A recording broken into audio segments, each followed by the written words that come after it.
الحمد لله رب العالمين، والصلاة والسلام على مبعوث رحمة للعالمين وعلى آله وصحبه أجمعين.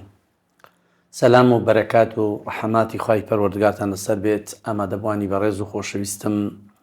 گوێگران و بینەران و بیسەرانی بەڕێز، وا لە ئەڵقەی ئەم جارەشمان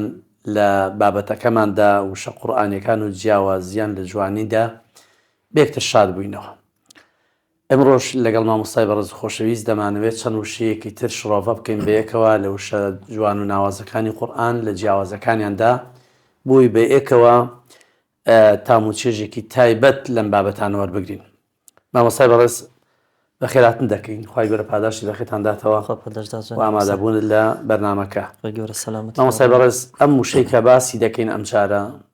دوو وشەیەکە ناوەڕۆکەکەی یەکە، بەڵام کۆمەڵە جیاوازی وردیان تێدایە. دیارە وەکو گوتمان وشە قورئانیەکان هیچیان بەبێ حکمت بۆ تکرار و دووبارە نەهاتوو. ئەمیش وشەی ئەلمەطەر ئەلغەیث. جەناب چۆن دەڕوانیت ئەم جیاوازینیان ئەم دوو وشەیە؟ خب پاداشدات و جناب موسی. الحمد لله والصلاة والسلام على رسول الله وعلى آله وصحبه ومن والاه. صلاة و رحمة خوای گەورە لە هەموو لاکتان بێ بەڕێزان و خۆشەویستان. موسی گەورەمان بەنسبەت وشەی ئەلغەیث و ئەلمەطەر طبعا هەردووکیان بە معنای بارین دێت یاخود باران بارین دێ، بەڵام زمانی قورئان هەمیشە جیاوازی تێدا، هەمیشە دەستکەوتی تازەمان پێدەبەخشێ، هەمیشە زانیاری تازەمان پێدا. وشەی غەیث لە قورئاندا زیاتر بۆ بارینی بارانە کە ڕەحمەتی لەگەڵ بێ، کە ژیانەوەی لەگەڵ بێ، بوژانەوەی لەگەڵ بێ، مژدەی تێدا بێ، زیاتر غەیث بەکاراتەوە. بەڵام مەطەر زیاتر بۆ لایەنی عەزاب و سزا و ناڕەحەتی و عەزابدانی قەومان بەکاراتەوە. بۆ نمونە خوای گەورە لە باسی غەیثدا دەفەرمێ لە دوای ئەو 7 ساڵە وشکە ساڵی کە لە سەردەمی پێغەمبەر یوسفدا ڕوویدا سەلامی خوا لەسەر بێ، کە مەلیکی میسر خەون دەبینێت، پێغەمبەر یوسف خەوەکەی ئاوا بۆ لێکداتەوە سەلامی خوا لەسەر بێ. 7 ساڵی خۆشگوزەرانی پڕ لە باران و لە خۆشی لە پێشتانە. پاشان 7 ساڵی وشکە ساڵی بە دوایدا دەفەرمێ لە دوای وشکە ساڵێکە ثم يأتي من بعد ذلك عام فيه يغاث الناس وفيه يعصرون. ساڵێک دێ بە دوای ئەم ساڵە وشکانەدا کە فيه يغاث الناس، خەڵکی تێر بارانی بۆ دەبارێ، دەبوژێنەوە، زەوی زیندوو دەبێتەوە، خەڵک دەبوژێتەوە، دانەوێڵە زیاد دەبێ. بەڵام لە باسی مەطەر کە وەکو باسم کرد زیاتر بۆ عەزابە، مەسەلەن لە باسی قەومی عاد دەفەرمێ فلما رأوه عارضا مستقبل أوديتهم قالوا هذا عارض ممطرنا بل هو ما استعجلتم به ريح فيها عذاب أليم. دەفەرمێ گوتیان هذا عارض ممطرنا، وکە شتێک هاتووە پەڵە هەورێکی ڕەشوا بوو کە وا لێ خوێندەوە کە گوتیان ئەمە بارانێکە بارانمان بۆ دەبارێ. بەڵام لە کاتێکدا سزایەک بوو بۆ ئەو قەومە کە پێی لە ناوچوون. بەڵێ یارە مامۆستا، وشەی مەطەر لە قورئاندا تقریبا 15 جار هاتووە، بەڵام بە زۆری لە سیاقی بارینی غەزەبدا هاتووە، عەزابدا هاتووە، وەکو ئەشکەنجە. وأمطرنا عليهم حجارة من سجيل، يعني لە ئاسمانەوە جاریوایە بارینی باران، غەزەب، وشکە ساڵی. یعنی زۆر جار ئەمە کە خوای گەورە بۆی نادوو لە سیاقی عەزابدا هاتووە، نەک لە سیاقی یەک جار لە قورئاندا وەکو بارانی باران. دەشگونجیە زۆر جار مەطەر هەم بۆ خێریش بێت، واتە دوولانێ، بەڵام غەیث ئیلا بۆ خەیرە، ئیلا بۆ خۆشیە. بەڵام مەطەر لە سیاقی خێریشدا هاتووە کە وەکو بارانشی ئاسایی. ولا جناح عليكم إن كان بكم أذى من مطر أو مرض، يعني لە کاتێکە ئێوە مشکلەیەکتان بۆ پەیدا بوو، دەتوانن لەبەر باران بارین یا لەبەر نەخۆشی ئێوە ئەو کارە نەکەن. واتە لێرە مەطەرەکە وەکو باران دێت بۆ سزای. ئەو جار دایمەن مەطەر دەگونجێ بارانێک بێت، چونکە بۆ عەزابە لە کاتی خۆیدا نەبارێ.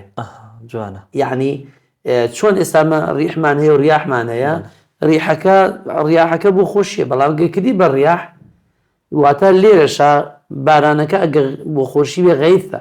بەڵام ئەگە بۆ عەزاب و بۆ ئەشکەنجە ئەو بێ دەبێتە مەطەر. واتەیە جاری واشەیە بۆ خێر هاتووە. کە خوای پەروەردگار بە زۆری وتمان لە سیاقی عەزابدا دەیهێنێ وەلەقەد ئەتەو عەلە القەڕیەة الەتی ئومطرت مەطەر السەو یعنی ئەمە لێرە مەطەر السەو لێرە وەکو عەزاب اینجا بە زۆری وەکو وتمان زۆر جار غەیث لە بابی معاوەنە و هاوکاری و بەدەمۆچوون هاتووە فاستغاثه الذي من شيعته داوای کردو هاواری کردووە ئالی ناو دۆزەخ هاوار دەکەن بۆ مالک وإن يستغيثوا يغاثوا بماء هاوار دەکەن داوای هاوکاری دەکەن ئەوانیش بەدەمیانەوە دێن بەدەمەوە هاتنەوەکە ئیغاثەیە بەڵام ئاەتیان هێناوە نەهێناوە ئەو شتێکی ترە تا لێرە بە زۆری ئیغاثە یان بەدەمەوە هاتنێکە یان کە کەسێک کۆمەکێکی دەکەی ئەمە بە ئیستیغاثەوە هاتوو ئەسڵ وتمان مەطەر لە بواری بارانبارینە دەگونجێ نافع بێت دەشگونجێ ضار بێ ستا خوای پەروەردگار کە زۆر جار باسی قەومان دەکا فەئەمطەرنا عەلەیهیم مەطەرەن فەساء مەطەر المنذەرین بەڵێ باسی سزا ئەوسا لە باسی غەیث لە باسی دەسەڵاتی خوای گەورەش دەهاتوە بۆ إن الله عنده علم الساعة وينزل الغيث کە یەکێکە لە نیشانی دەسەڵاتی و عەزەمەتی خوا هەم نیعمەتە هەم عەزەمەتی خوای گەورەی تێدایە نیعمەتە بۆ ئێمە ئەم غەیثەکە دەبارێ و هەمیش عەزەمەت و جەلالەتی خوای تەبارەک و تەعالی تێدا دەردەکەوێت بەڵام زیاتر کە وەکو جەناب فەرموود مەطەڕەکە بە زۆری دەچێتەوە لای سزا و عەزاب و شتێکە ئینسان دڵی پێخۆش نییە ئەمەش بەڕاستی جوانی و جەمالی قورئانمان بۆ دەردەخات کە جیاوازی لە نێو ئەم وشانەدا کردووە زۆر جار غەیث یا ئەوە لە بواری داوەیەک کە بەرەکەت و خێرێکی تێدا بێ یعنی داوە و ئەم دینە کە بڵاو دەکرێتەوە پێغەمبەری خوا شوبهاندوویەتی بە غەیثێک إن مثل ما بعثني الله به من الهدى والعلم كمثل غيث أصاب أرضا لێرە تەشبیهی کردووە ئەو داو بانگوازەی کە پەخش دەکرێت بەسەر خەڵکاوکو ئەو باران پڕ ڕەحمەتەیە کە بەسەر زەویدا دەبارێت چ خێر و بەرەکەتێکی پێوەیە ئەم داوەش ئەو خێر و بەرەکەتەی پێوەیە یا لە شوێنێکی ترا كمثل غيث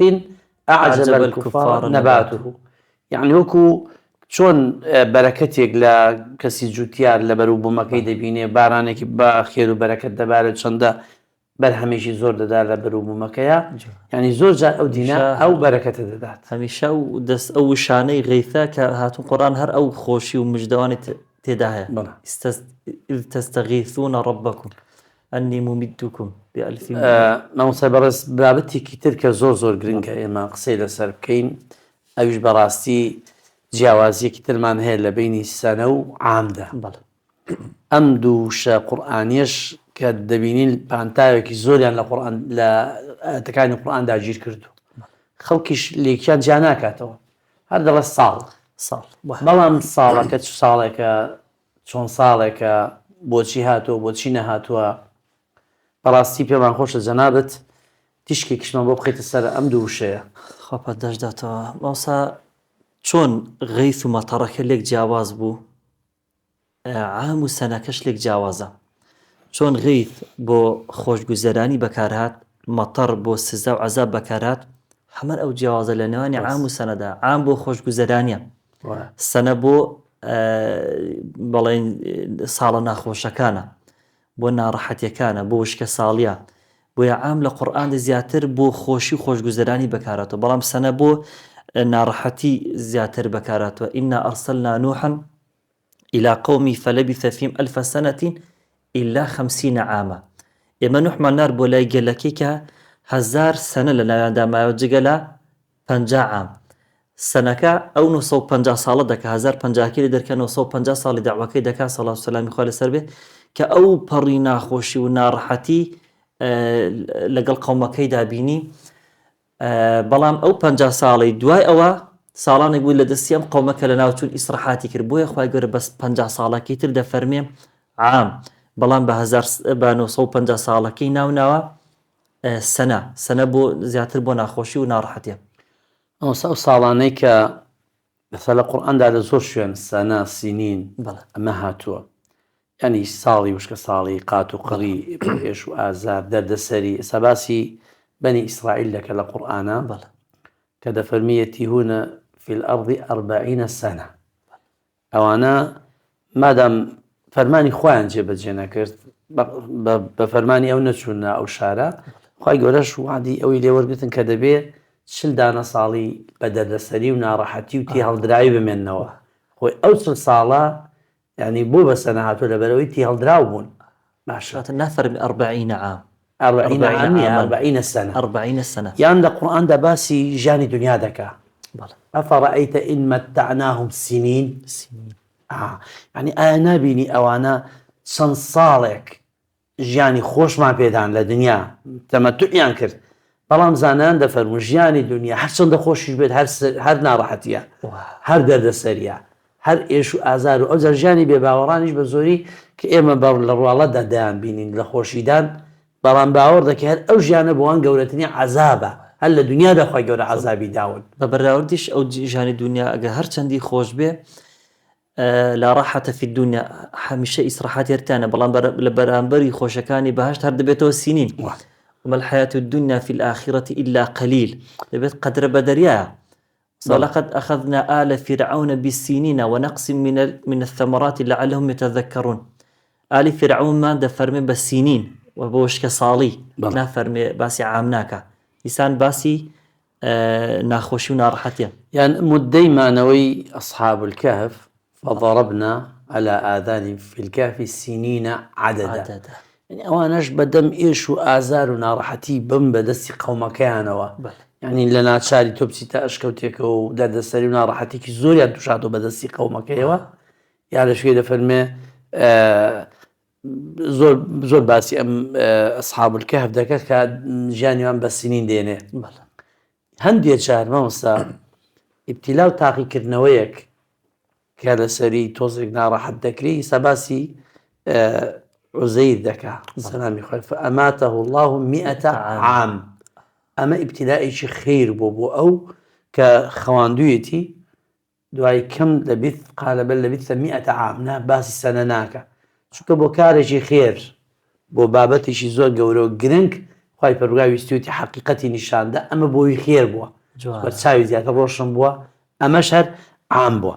وتا ئێمەیان ساڵە پڕخێرەکان عام و فیل عام و عەمواس ئەم ساڵانەکە خۆشیان تێدا بۆ بەرەکەتیان تێدا بۆ مسڵمانان کە عام فیل پێغەمبەر هاتوتە ناودێت سەنەی فیل یعنی ئەو ساڵی کە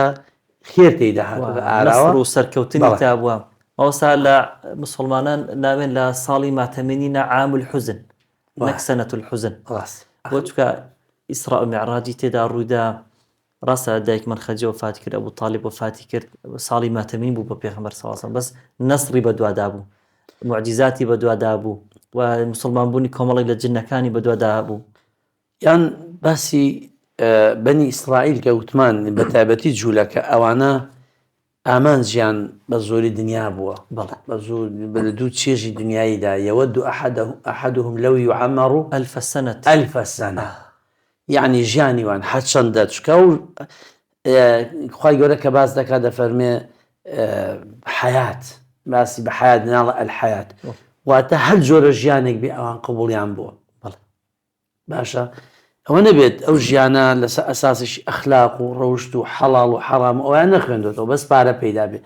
ژیانێکیش ئەوا بێت سەنەیە نابێتە عام واتە خۆشی نابەخشێ بەو کەسە سەو ساڵانی پێغەمبەر یوسف عليه السلام کە دەخرێتە سجنەوە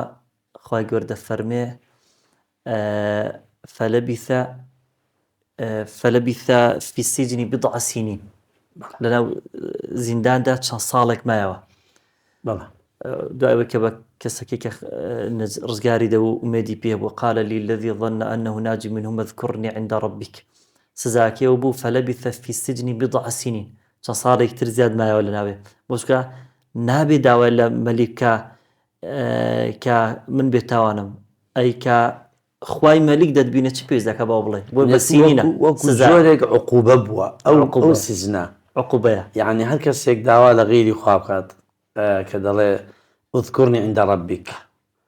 چ پێویست دەکە بەتاوە لە مەقامی پێغەمبەرە لێرەیە خی پەروەردگار ئەو ساڵانە وەکو تاقیکردنەوەیکە قورس و ناڕەحەتی بۆ 7 ساڵە وشکە ساڵەکە تەزرعونە 7 سنین دەئەبە 7 ساڵ 7 ساڵی ثم يأتي من بعد ذلك عام خۆشگوزەرانەکە عامە خۆشگوزەرانێکە عامە دەستخۆش ماوەسە بەڕێز خۆپەردەش داتەوە دیارە عام وکو باسمان کرد بەمانەی ساڵانی خۆشگوزەرانی دێن یاخوت وکو جەناب فەرموو تاقیکردنەوە بە خەیر دێت بەڵام سەنە زیاتر بۆ